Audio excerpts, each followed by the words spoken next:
Well, the snow is falling. It's a beautiful day here in the woods, just doing a little bit of snowshoeing. So nice and quiet. Well, winter camping season is upon us. I've started preparing and I'm making something really cool. You guys are going to love this.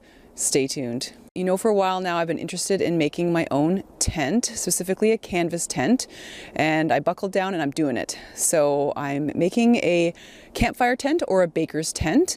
Some of you may be familiar with that from, Bill Mason's videos back in the day, very famous Canadian canoe camper and wilderness aficionado. So I've basically been, for many months now, preparing for this. And today's video, I'm going to do a little bit of introduction into the project, what I've been doing to prepare. And I've also been, working on a heating unit for the tent and for my ice fishing hut. So let's get right into it. Let's head inside and take a look at the very beginnings of this project. When I'm finished the project, I'll put together a really comprehensive video on how I did it, but I just want to give you a little bit of a teaser for what's to come. Let's go inside. Let's rewind to August, where I visited JT's outdoor fabric store in Barrie. Take a look in here. There is everything you need and more for your outdoor projects. Fabric, notions, buckles, webbing, thread. Wow, there is so much content in this store, so much inventory, I couldn't believe it. So I placed an order and it was delivered right to my door. As you know, I love this book. I made my anorak and mucklucks in it. This is where the pattern for the baker's tent, the Bill Mason tent, is going to come from. Bill Mason, a very famous Canadian canoeist. So Garrett and Alexandra Conover put a pattern for the baker's tent in here. Let's take a look at it. So right here, another name for it is also called the campfire tent. And this is the pattern that I'll be using. And there you go. I'll sort of do a little quick zoom it there. So those are the pieces that we'll need. Seems fairly straightforward, although it is quite an intimidating project. Lots of sewing, heavy fabric. Oh, there's my muckluck pattern. So lots of sewing, heavy fabric, but we'll get it done. I had to get started on making a model for this because bit intimidating with all that fabric. How is this all going to go together? This book is pretty famous for, in my eyes at least, for having not the greatest instructions of how to do this. Yeah, all the technical stuff is there, but sometimes I have a hard time visualizing how this is all going to go together. So I'll just take you back to when I've been working on the model, the 1/12 model for this project. So here's my setup for making the 1/12 model of the tent. See my cutting mat there, nice pot of tea all ready. It's going to be a long night. So what I did is I transposed all the information from the Conover book there with the pattern onto basically printer paper. And I did a 1/12 scale. So that means 1 foot is 1 inch on my model. It's a lot of painstaking work. Gotta be really careful to make sure you do all your measurements really precisely so you get a really accurate idea of what's going on. Remember, I'll be using this when I'm making the tent itself and referencing it while I'm cutting the fabric and preparing. I can't really afford to make any mistakes, but it happens. So be prepared to erase things when you're making your model. We're only human. I have my little Fiskars scalpel there just to kind of cut out the pattern. It makes a really precise cut, so I just didn't want to use the scissors. I really enjoy using this. I used that was making, some leather work as well last winter.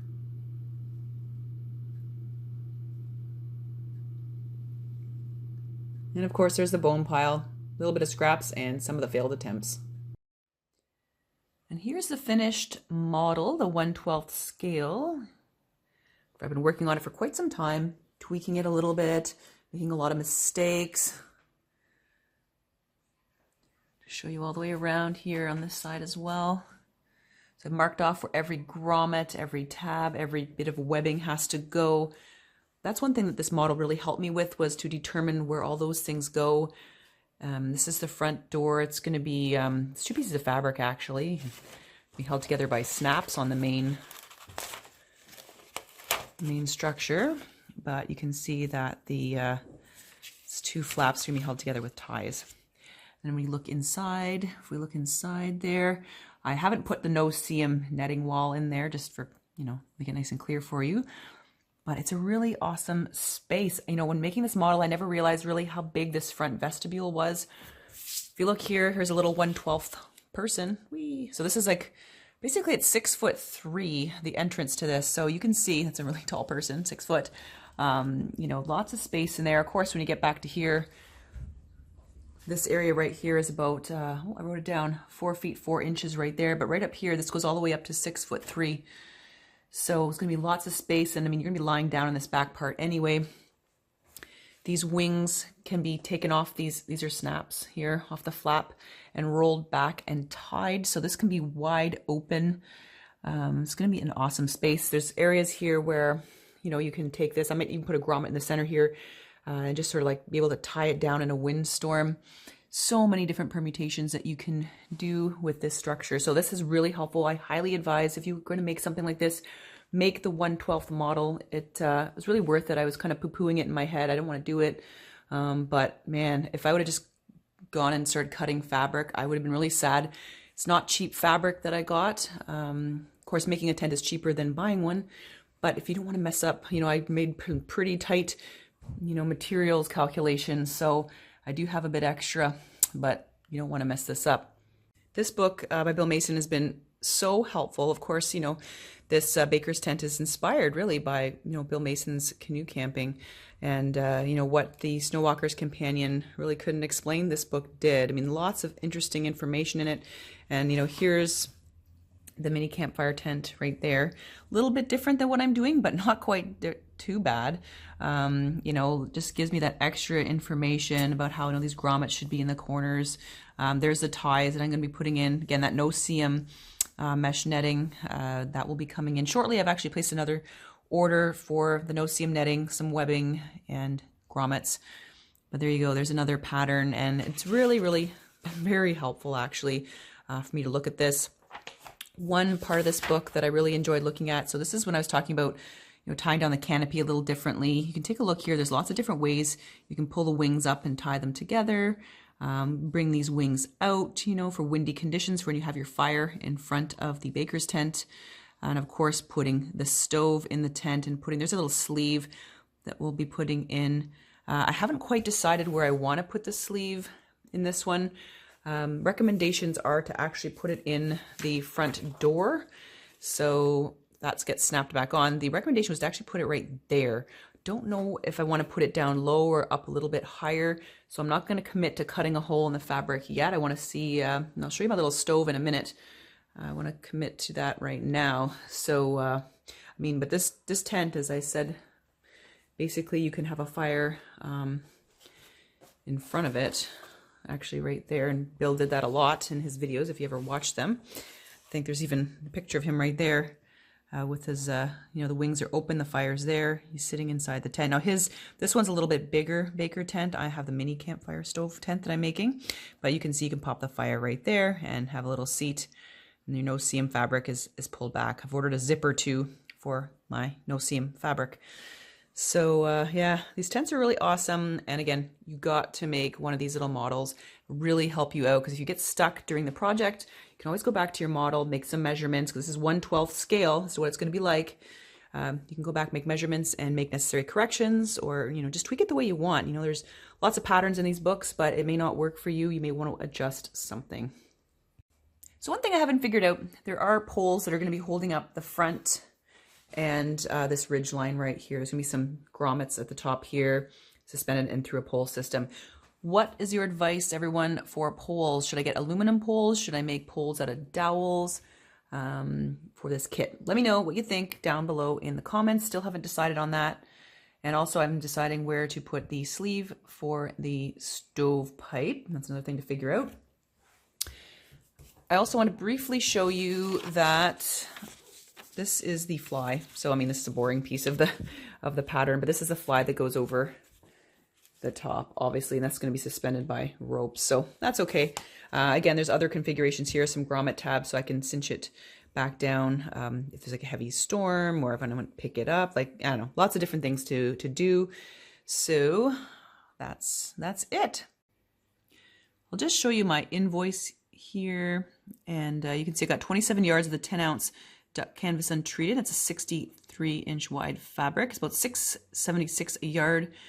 And I showed you the fire retardant canvas there, and you can see I got 7 yards of that. Look at the unit price on the yardage on that one, $18.65. So, just 7 yards of that is really expensive. So the final price on that fabric is $353.77. So expensive, but you know how much these actual tents cost? Probably about $1,500. So a little bit of money in terms of the materials, and you're good to go.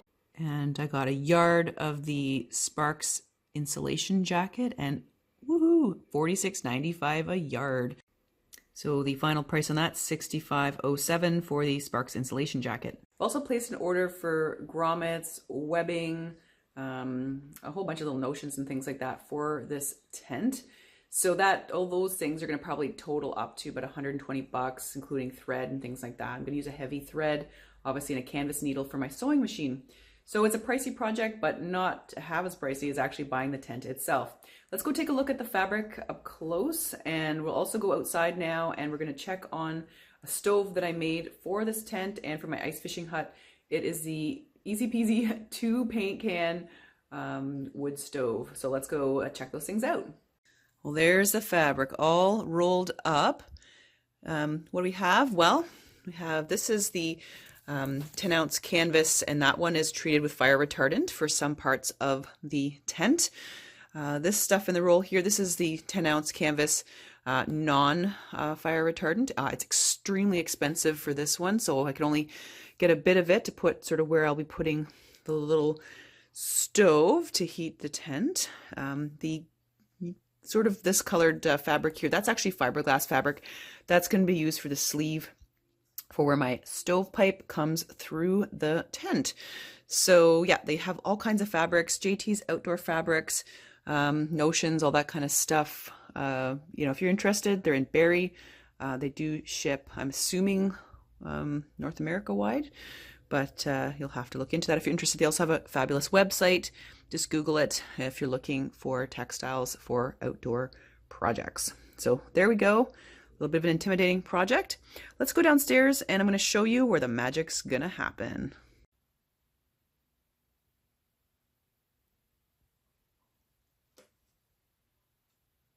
Here's where the magic's going to happen. This is my Pfaff sewing machine. I don't know if it's up for the task. I'm hoping it is. Going to get some, really heavy needle and thread for this project. Got a lot of working space here, so that's great. You guys know I use this when I made my anorak. My other sewing machine that I had for 20 years died, so I've been really happy with this Pfaff. It's really good. It's not too crazy, not too many bells and whistles, but it works. And one issue though, I'm going to have to try to fit all that fabric through that tiny little hole. So kind of wish I had an industrial sewing machine. Oh well, I'll work with what I got. Let's head outside right now. I want to show you my little stove that I made. You guys saw on Instagram and Facebook. It is made from 2 new paint cans put together. It's pretty awesome. Let's go check it out. All right, here it is. So still in its crude form. I'm working on it, but this is the 2 paint can wood stove. My pipe is sort of propped up here. It's burning pretty hot. Don't see a whole lot of smoke there. This is going to change. I'm ordering a few more of those 4-inch pipe. This elbow probably is not going to be there. I'm going to probably do 4-inch pipe, elbow, and then pipe to go out the tent. But I've just got it set up to show you guys. It's burning really well. You can see inside at the bottom I've got some fire bricks. And if you close the door, gotta make a latch still, but it's got some little holes in there so we get a good draft going. Also, when I finish this part right here, I have a damper that's going to go between a couple of the different sections there. So it's pretty hot. This will do the tent just fine in my ice fishing hut. I'm super pumped about it. Just got little pieces of cedar I'm throwing in there right now. Oh, she's burning hot, all right. One other modification I'm going to make to this is I'm going to bang the top of this in so that I can put a pot up there to heat some water. I'm either going to do that or just secure my muff pot to it where I can put food in, and I can also maybe put a teapot on there. Haven't quite decided what I'm going to do, but most likely I'll just dent this in a bit, make it flat so that I can put a teapot on there because I love tea in the woods. So yeah, she's going really good. So this, however way I'm going to do the piping here, it's going to go out the tent through a little fiberglass sleeve there. They'll go through the canvas wall tent, but oh, this is going to kick off a lot of heat. Of course, the canvas wall tent is not airtight, thank God. This is definitely not an airtight stove. Not safe for enclosed spaces. You'd probably keel over of monoxide poisoning. A lot of you asked me if I did a video on how to make this. I did not. There is a gentleman online that has a good video on how to do these 2 paint can wood stoves. I made a few modifications and I'm still modifying this one to my liking. But super easy, not really cheap to make because I do a little bit of sheet metal work and stuff like that. But if you have a lot of the tools, they're very easy to make. They just have a couple of screws for feet here. There's a strap of sheet metal in between them, keep it steady. So it's pretty awesome. After the burn, you can see there's not much left in there. Just ash, eh? Look at that. And it's nice those fire bricks are in there because it keeps the bottom cool and the legs cool. That's awesome. Look at that. Darn near complete burn there. Perfect. Really looking forward to modifying this a bit more and getting out in the field and using it. Thanks so much for watching today. I hope that gives you a bit of a flavor for what I'll be up to over the coming weeks. I really have to buckle down. I won't be using it in the next couple of weeks for a camping trip I have planned, but definitely, you know, every year I do a big winter camping trip with some family, and we do it usually January, February-ish, so I really have to buckle down in the next month to make this tent. So any suggestions you have, I would love them down below in the comments section before I start cutting the fabric, which will be very soon. So let me know, do you have one of these tents? What modifications would you like to see from what you've seen already in my model? Give me some tips. If you are a professional sewer, if you are familiar with doing these sort of big projects, let me know. Okay, I hope you guys have a wonderful week and enjoy wintertime. Have a good one. Take care.